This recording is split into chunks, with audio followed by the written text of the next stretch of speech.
la ideología en general y la ideología alemana en particular. La producción de las ideas y representaciones, de la conciencia, aparece al principio directamente entrelazada con la actividad material y el comercio material de los hombres, como el lenguaje de la vida real. Las representaciones, los pensamientos, el comercio espiritual de los hombres se presentan todavía, aquí, como emanación directa de su comportamiento material. Y lo mismo ocurre con la producción espiritual, tal y como se manifiesta en el lenguaje de la política, de las leyes, de la moral, de la religión, de la metafísica, etc., de un pueblo. Los hombres son los productores de sus representaciones, de sus ideas, etc., pero los hombres reales y actuantes, tal y como se hallan condicionados por un determinado desarrollo de sus fuerzas productivas y por el intercambio que a él corresponde, hasta llegar a sus formaciones más amplias. La conciencia no puede ser nunca otra cosa que el ser consciente, y el ser de los hombres es su proceso de vida real. Totalmente al contrario de lo que ocurre en la filosofía alemana, que desciende del cielo sobre la tierra, aquí se asciende de la tierra al cielo. Es decir, no se parte de lo que los hombres dicen, se representan o se imaginan, ni tampoco del hombre predicado, pensando, representado o imaginado, para llegar, arrancando de aquí, al hombre de carne y hueso, se parte del hombre que realmente actúa y, arrancando de su proceso de vida real, se expone también el desarrollo de los reflejos ideológicos y de los ecos de este proceso de vida. También las formaciones nebulosas que se condensan en el cerebro de los hombres son sublimaciones necesarias de su proceso material de vida, proceso empíricamente registrable y sujeto a condiciones materiales. La moral, la religión, la metafísica y cualquier otra ideología y las formas de conciencia que a ellas corresponden pierden, así, la apariencia de su propia sustantividad. No tienen su propia historia ni su propio desarrollo, sino que los hombres que desarrollan su producción material y su intercambio material cambian también, al cambiar esa realidad, su pensamiento y los productos de su pensamiento. No es la conciencia la que determina la vida, sino la vida la que determina la conciencia. Desde el primer punto de vista, se parte de la conciencia como del individuo viviente, desde el segundo punto de vista, que es el que corresponde a la vida real, se parte del mismo individuo real viviente y se considera la conciencia solamente como su conciencia. Y este modo de considerar las cosas no es algo incondicional. Parte de las condiciones reales y no las pierde de vista ni por un momento. Sus condiciones son los hombres, pero no vistos y plasmados a través de la fantasía, sino en su proceso de desarrollo real y empíricamente registrable, bajo la acción de determinadas condiciones. Tan pronto como se expone este proceso activo de vida, la historia deja de ser una colección de hechos muertos, como lo es para los empiristas, todavía abstractos, o una acción imaginaria de sujetos imaginarios, como para los idealistas. Allí donde termina la especulación, en la vida real, comienza también la ciencia real y positiva, la exposición de la acción práctica, del proceso práctico de desarrollo de los hombres. Terminan allí las frases sobre la conciencia y pasa a ocupar su sitio el saber real. La filosofía independiente pierde, con la exposición de la realidad, el medio en que puede existir. En lugar de ella, puede aparecer, a lo sumo, un compendio de los resultados más generales, abstraído de la consideración del desarrollo histórico de los hombres. Estas abstracciones de por sí, separadas de la historia real, carecen de todo valor. Solo pueden servir para facilitar la ordenación del material histórico, para indicar la sucesión en serie de sus diferentes estratos.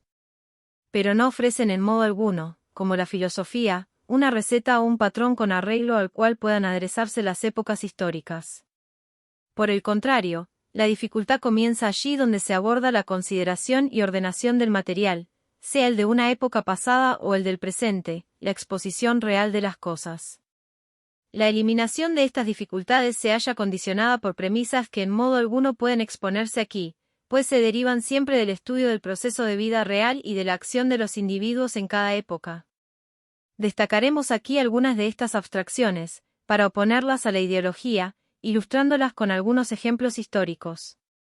Historia. Tratándose de los alemanes, situados al margen de toda premisa, debemos comenzar señalando que la primera premisa de toda existencia humana y también, por tanto, de toda historia, es que los hombres se hallen para hacer historia, en condiciones de poder vivir. Ahora bien, para vivir hace falta comer, beber, alojarse bajo un techo, vestirse y algunas cosas más. El primer hecho histórico es, por consiguiente, la producción de los medios indispensables para la satisfacción de estas necesidades, es decir, la producción de la vida material misma, y no cabe duda de que es este un hecho histórico, una condición fundamental de toda historia, que lo mismo hoy que hace miles de años, necesita cumplirse todos los días y a todas horas, simplemente para asegurar la vida de los hombres. Y aun cuando la vida de los sentidos se reduzca al mínimo, a lo más elemental, como en San Bruno, este mínimo presupondrá siempre, necesariamente, la actividad de la producción. Por consiguiente, lo primero, en toda concepción histórica, es observar este hecho fundamental en toda su significación y en todo su alcance y colocarlo en el lugar que le corresponde. Cosa que los alemanes, como es sabido, no han hecho nunca, razón por la cual la historia jamás ha tenido en Alemania una base terrenal ni, consiguientemente, ha existido nunca aquí un historiador.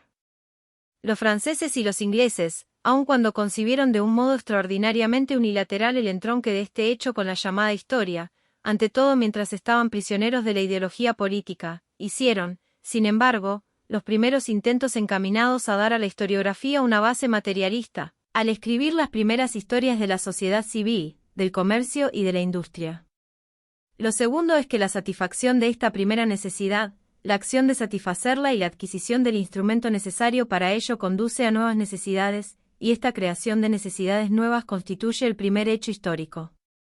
Y ello demuestra inmediatamente de quien es hija espiritual la gran sabiduría histórica de los alemanes, que, cuando le falta el material positivo y no vale chalanear con necedades políticas ni literarias, no nos ofrecen ninguna clase de historia, sino que hacen desfilar ante nosotros los tiempos prehistóricos, pero sin detenerse a explicarnos cómo se pasa de este absurdo de la prehistoria a la historia en sentido propio, aunque es evidente, por otra parte, que sus especulaciones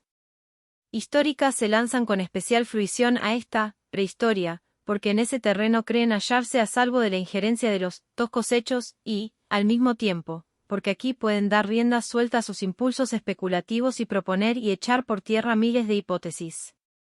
El tercer factor que aquí interviene de antemano en el desarrollo histórico es el de que los hombres que renuevan diariamente su propia vida comienzan al mismo tiempo a crear a otros hombres, a procrear. Es la relación entre hombre y mujer, entre padres e hijos, la familia.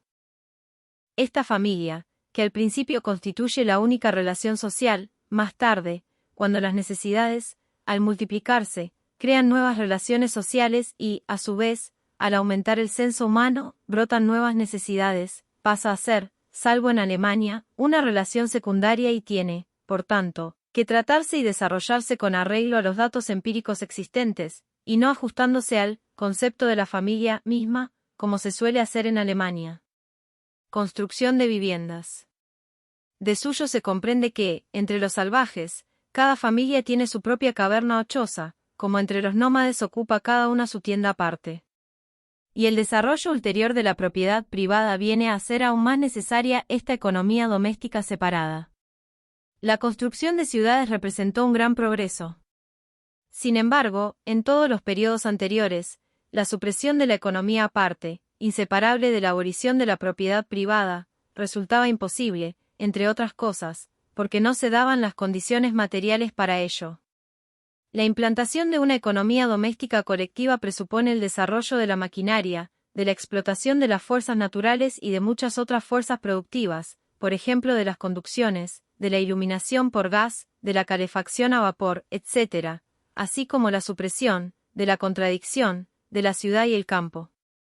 Sin estas condiciones, la economía colectiva no representaría de por sí a su vez una nueva fuerza de producción, carecería de toda base material, descansaría sobre un fundamento puramente teórico, es decir, sería una pura quimera y se reduciría, en la práctica, a una economía de tipo conventual. Lo que podría llegar a conseguirse se revela en la agrupación en ciudades y en la construcción de casas comunes para determinados fines concretos, prisiones, cuarteles, etc. Que la supresión de la economía aparte no puede separarse de la supresión de la familia, es algo evidente por sí mismo. Por lo demás, estos tres aspectos de la actividad social no deben considerarse como tres fases distintas, sino sencillamente como eso, como tres aspectos o, para decirlo a la manera alemana, como tres momentos que han existido desde el principio de la historia y desde el primer hombre y que todavía hoy siguen rigiendo en la historia. La producción de la vida, tanto de la propia en el trabajo, como de la ajena en la procreación, se manifiesta inmediatamente como una doble relación de una parte, como una relación natural, y de otra como una relación social, en el sentido de que por ella se entiende la cooperación de diversos individuos, cualesquiera que sean sus condiciones, de cualquier modo y para cualquier fin. De donde se desprende que un determinado modo de producción o una determinada fase industrial lleva siempre aparejado un determinado modo de cooperación o una determinada fase social, modo de cooperación que es, a su vez, una fuerza productiva. Que la suma de las fuerzas productivas accesibles al hombre condiciona el estado social y que, por tanto, la historia de la humanidad debe estudiarse y elaborarse siempre en conexión con la historia de la industria y del intercambio. Pero, asimismo es evidente que en Alemania no se puede escribir este tipo de historia, ya que los alemanes carecen, no solo de la capacidad de concepción y del material necesarios, sino también de la certeza adquirida, a través de los sentidos, y que de aquel lado del Rin no es posible reunir experiencias, por la sencilla razón de que allí no ocurre ya historia alguna. Se manifiesta, por tanto, ya de antemano, una conexión materialista de los hombres entre sí, condicionada por las necesidades y el modo de producción y que es tan vieja como los hombres mismos, conexión que adopta constantemente nuevas formas y que ofrece, por consiguiente, una historia, aun sin que exista cualquier absurdo político o religioso que también mantenga unidos a los hombres. Solamente ahora, después de haber considerado ya 4 momentos, 4 aspectos de las relaciones históricas originarias, caemos en la cuenta de que el hombre tiene también conciencia. Pero, tampoco esta es de antemano una conciencia pura. El espíritu nace ya tarado con la maldición de estar preñado de materia, que aquí se manifiesta bajo la forma del lenguaje. El lenguaje es tan viejo como la conciencia, el lenguaje es la conciencia práctica, la conciencia real, que existe también para los otros hombres y que, por tanto, comienza a existir también para mí mismo, y el lenguaje nace, como la conciencia, de la necesidad, de los apremios del intercambio con los demás hombres. Los hombres tienen historia porque se ven obligados a producir su vida y deben, además, producirla de un determinado modo. Esta necesidad está impuesta por su organización física, y otro tanto ocurre con su conciencia. Glosa marginal de Marx. Donde existe una relación, existe para mí, pues el animal no se comporta ante nada ni, en general, podemos decir que tenga comportamiento alguno. Para el animal, sus relaciones con otros no existen como tales relaciones. La conciencia, por tanto, es ya de antemano un producto social, y lo seguirá siendo mientras existan seres humanos. La conciencia es, ante todo, naturalmente, conciencia del mundo inmediato y sensible que nos rodea y conciencia de los nexos limitados con otras personas y cosas, fuera del individuo consciente de sí mismo, y es, al mismo tiempo, conciencia de la naturaleza, que al principio se enfrenta al hombre como un poder absolutamente extraño, omnipotente e inexpugnable, ante el que los hombres se comportan de un modo puramente animal y que los amedrenta como al ganado, es, por tanto, una conciencia puramente animal de la naturaleza, religión natural. Inmediatamente, vemos aquí que esta religión natural o este determinado comportamiento hacia la naturaleza se hallan determinados por la forma social, y a la inversa. En este caso, como en todos, la identidad entre la naturaleza y el hombre se manifiesta también de tal modo que el comportamiento limitado de los hombres hacia la naturaleza condiciona el limitado comportamiento de unos hombres para con otros, y este, a su vez, su comportamiento limitado hacia la naturaleza, precisamente porque la naturaleza apenas ha sufrido aún ninguna modificación histórica. Y, de otra parte, la conciencia de la necesidad de entablar relaciones con los individuos circundantes es el comienzo de la conciencia de que el hombre vive, en general, dentro de una sociedad. Este comienzo es algo tan animal como la propia vida social en esta fase, es simplemente una conciencia gregaria y, en este punto, el hombre solo se distingue del carnero por cuanto su conciencia sustituye el instinto o es el suyo un instinto consciente. Esta conciencia gregaria o tribal se desarrolla y perfecciona después, al aumentar la producción, al acrecentarse las necesidades y al multiplicarse la población, que es el factor sobre que descansan los dos anteriores. De este modo se desarrolla la división del trabajo, que originariamente no pasaba de la división del trabajo en el acto sexual, más tarde, de una división del trabajo introducida de un modo natural en atención a las dotes físicas, por ejemplo, la fuerza corporal, a las necesidades, las coincidencias fortuitas, etc. La división del trabajo solo se convierte en verdadera división a partir del momento en que se separan el trabajo físico y el intelectual. Desde este instante, puede ya la conciencia imaginarse realmente que es algo más y algo distinto que la conciencia de la práctica existente, que representa realmente algo sin representar algo real. Desde este instante, se halla la conciencia en condiciones de emanciparse del mundo y entregarse a la creación de la teoría pura, de la teología pura, la filosofía y la moral puras, etc. Pero, aun cuando esta teoría, esta teología, esta filosofía, esta moral, etc., se hallen en contradicción con las relaciones existentes, esto solo podrá explicarse porque las relaciones sociales existentes se hallan, a su vez, en contradicción con la fuerza productiva existente, cosa que, por lo demás, dentro de un determinado círculo nacional de relaciones, podrá suceder también a pesar de que la contradicción no se dé en el seno de esta órbita nacional, sino entre esta conciencia nacional y la práctica de otras naciones, es decir, entre la conciencia nacional y general de una nación. Por lo demás, de suyo se comprende que los espectros, los nexos, los entes superiores, los conceptos, los reparos, no son más que la expresión espiritual puramente idealista, la idea aparte del individuo aislado, la representación de trabas y limitaciones muy empíricas dentro de las cuales se mueve el modo de producción de la vida y la forma de intercambio congruente con él. Con la división del trabajo, que lleva implícitas todas estas contradicciones y que descansa, a su vez, sobre la división natural del trabajo en el seno de la familia y en la división de la sociedad en diversas familias contrapuestas, se da, al mismo tiempo, la distribución, y concretamente, la distribución desigual, tanto cuantitativa como cualitativamente, del trabajo y de sus productos, es decir, la propiedad, cuyo primer germen, cuya forma inicial se contiene ya en la familia, donde la mujer y los hijos son los esclavos del marido. La esclavitud, todavía muy rudimentaria, ciertamente, latente en la familia, es la primera forma de propiedad, que, por lo demás, ya aquí corresponde perfectamente a la definición de los modernos economistas, según la cual es el derecho a disponer de la fuerza de trabajo de otros. Por lo demás, división del trabajo y propiedad privada son términos idénticos, uno de ellos dice, referido a la esclavitud, lo mismo que el otro, referido al producto de ésta.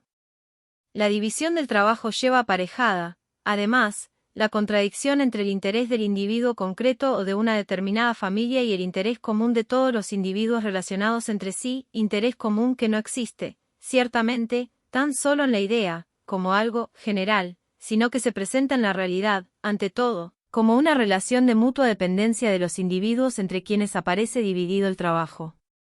Finalmente, la división del trabajo nos brinda ya el primer ejemplo de cómo, mientras los hombres viven en una sociedad natural, mientras se da, por tanto, una separación entre el interés particular y el interés común, mientras las actividades, por consiguiente, no aparecen divididas voluntariamente, sino por modo natural, los actos propios del hombre se erigen ante él en un poder ajeno y hostil, que los sojuzga, en vez de ser él quien los domine.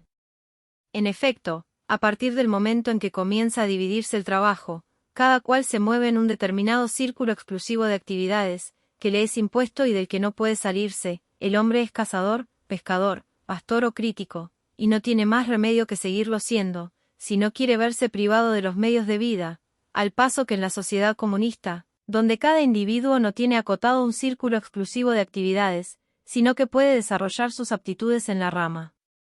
que mejor le parezca, la sociedad se encarga de regular la producción general, con lo que hace cabalmente posible que yo pueda dedicarme hoy a esto y mañana a aquello, que pueda por la mañana cazar, por la tarde pescar y por la noche apacentar el ganado, y después de comer, si me place, dedicarme a criticar, sin necesidad de ser exclusivamente cazador, pescador, pastor o crítico, según los casos. Esta plasmación de las actividades sociales, esta consolidación de nuestros propios productos en un poder material erigido sobre nosotros, sustraído a nuestro control, que levanta una barrera ante nuestra expectativa y destruye nuestros cálculos, es uno de los momentos fundamentales que se destacan en todo el desarrollo histórico anterior, y precisamente por virtud de esta contradicción entre el interés particular y el interés común, cobra el interés común, en cuanto Estado, una forma propia e independiente, separada de los reales intereses particulares y colectivos y al mismo tiempo, como una comunidad ilusoria, pero siempre sobre la base real de los vínculos existentes, dentro de cada conglomerado familiar y tribal, tales como la carne y la sangre, la lengua, la división del trabajo en mayor escala y otros intereses y, sobre todo, como más tarde habremos de desarrollar, a base de las clases, ya condicionadas por la división del trabajo, que se forman y diferencian en cada uno de estos conglomerados humanos y entre las cuales hay una que domina sobre todas las demás. De donde se desprende que todas las luchas que se libran dentro del Estado, la lucha entre la democracia, la aristocracia y la monarquía, la lucha por el derecho de sufragio, etc., no son sino las formas ilusorias bajo las que se ventilan las luchas reales entre las diversas clases, de lo que los historiadores alemanes no tienen ni la más remota idea, a pesar de habérsele facilitado las orientaciones necesarias acerca de ello en los anales franco-alemanes y en la Sagrada Familia. Y se desprende, asimismo, que toda clase que aspire a implantar su dominación, aunque ésta, como ocurre en el caso del proletariado, condiciona en absoluto la abolición de toda la forma de la sociedad anterior y de toda dominación en general, tiene que empezar conquistando el poder político, para poder presentar su interés como el interés general, cosa a que en el primer momento se ve obligada. Precisamente porque los individuos solo buscan su interés particular, que para ellos no coincide con su interés común, y porque lo general es siempre la forma ilusoria de la comunidad, se hace valer esto ante su representación como algo ajeno a ellos e independiente de ellos, como un interés general, a su vez especial y peculiar, o ellos mismos tienen necesariamente que enfrentarse en esta escisión, como en la democracia. Por otra parte, la lucha práctica de estos intereses particulares que constantemente y de un modo real se enfrentan a los intereses comunes o que ilusoriamente se creen tales, impone como algo necesario la interposición práctica y el refrenamiento por el interés general, ilusorio bajo la forma del Estado. El poder social, es decir, la fuerza de producción multiplicada, que nace por obra de la cooperación de los diferentes individuos bajo la acción de la división del trabajo, se les aparece a estos individuos, por no tratarse de una cooperación voluntaria, sino natural, no como un poder propio, asociado, sino como un poder ajeno, situado al margen de ellos, que no saben de dónde procede ni a dónde se dirige y que, por tanto, no pueden ya dominar, sino que recorre, por el contrario, una serie de fases y etapas de desarrollo peculiar e independiente de la voluntad y de los actos de los hombres que incluso dirige esta voluntad y estos actos. Con esta enajenación, para expresarnos en términos comprensibles para los filósofos, solo puede acabarse partiendo de dos premisas prácticas. Para que se convierta en un poder insoportable, es decir, en un poder contra el que hay que sublevarse, es necesario que engendre a una masa de la humanidad como absolutamente desposeída, y, a la par con ello, en contradicción con un mundo existente de riquezas y de cultura, lo que presupone, en ambos casos, un gran incremento de la fuerza productiva, un alto grado de su desarrollo, y, de otra parte, este desarrollo de las fuerzas productivas, que entraña ya, al mismo tiempo, una existencia empírica dada en un plano histórico universal, y no en la vida puramente local de los hombres, constituye también una premisa práctica absolutamente necesaria, porque sin ella solo se generalizaría la escasez y, por tanto, con la pobreza, comenzaría de nuevo, a la par, la lucha por lo indispensable y se recaería necesariamente en toda la inmundicia anterior, y, además, porque solo este desarrollo universal de las fuerzas productivas lleva consigo un intercambio universal de los hombres, en virtud de lo cual, por una parte, el fenómeno de la masa, desposeída, se produce simultáneamente en todos los pueblos, competencia general, haciendo que cada uno de ellos dependa de las conmociones de los otros y, por último, instituye a individuos histórico universales, empíricamente mundiales, en vez de individuos locales. Sin esto, el comunismo solo llegaría a existir como fenómeno local. Además, las mismas potencias del intercambio no podrían desarrollarse como potencias universales y, por tanto, insoportables, sino que seguirían siendo simples circunstancias supersticiosas de puertas adentro, y también toda ampliación del intercambio acabaría con el comunismo local. El comunismo, empíricamente, solo puede darse como la acción, coincidente o simultánea de los pueblos dominantes, lo que presupone el desarrollo universal de las fuerzas productivas y el intercambio universal de las fuerzas productivas y el intercambio universal que lleva aparejado. ¿Cómo, si no, podría la propiedad, por ejemplo, tener una historia, revestir diferentes formas, y la propiedad territorial, supongamos, según las diferentes premisas existentes, presionar en Francia para pasar de la parcelación a la centralización en pocas manos y en Inglaterra, a la inversa, de la concentración en pocas manos a la parcelación, ¿cómo hoy realmente estamos viendo? O cómo explicarse que el comercio, que no es sino el intercambio de los productos de diversos individuos y países, llegue a dominar el mundo entero mediante la relación entre la oferta y la demanda, relación que, como dice un economista inglés, gravita sobre la tierra como el destino de los antiguos, repartiendo con mano invisible la felicidad y la desgracia entre los hombres, creando y destruyendo imperios, alumbrando pueblos y haciéndolos desaparecer, mientras que, con la destrucción de la base, de la propiedad privada, con la regulación comunista de la producción y la abolición de la actitud en que los hombres se comportan ante sus propios productos como ante algo extraño a ellos, el poder de la relación de la oferta y la demanda se reduce a la nada y los hombres vuelven a hacerse dueños del intercambio, de la producción y del modo de su mutuo comportamiento. Para nosotros, el comunismo no es un estado que debe implantarse, un ideal al que haya de sujetarse la realidad. Nosotros llamamos comunismo al movimiento real que anula y supera el estado de cosas actual. Las condiciones de este movimiento se desprenden de la premisa actualmente existente. Por lo demás, la masa de los simples obreros, de la fuerza de trabajo excluida en masa del capital o de cualquier satisfacción, por limitada que ella sea, y, por tanto, la pérdida no puramente temporal de este mismo trabajo como fuente segura de vida, presupone, a través de la competencia, el mercado mundial.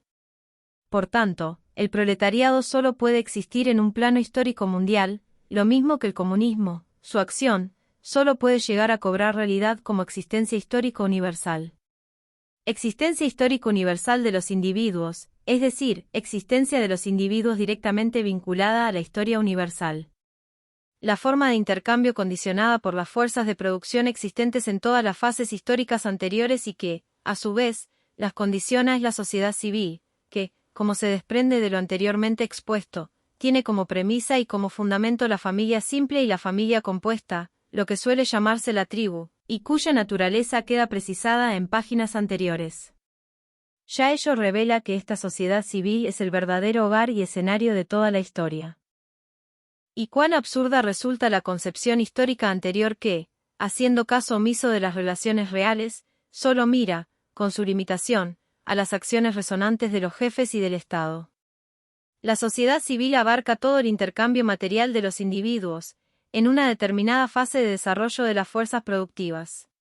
Abarca toda la vida comercial e industrial de una fase y en este sentido, trasciende de los límites del Estado y de la nación, si bien, por otra parte, tiene necesariamente que hacerse valer al exterior como nacionalidad y, vista hacia el interior, como Estado. El término de sociedad civil apareció en el siglo XVIII, cuando ya las relaciones de propiedad se habían desprendido de los marcos de la comunidad antigua y medieval.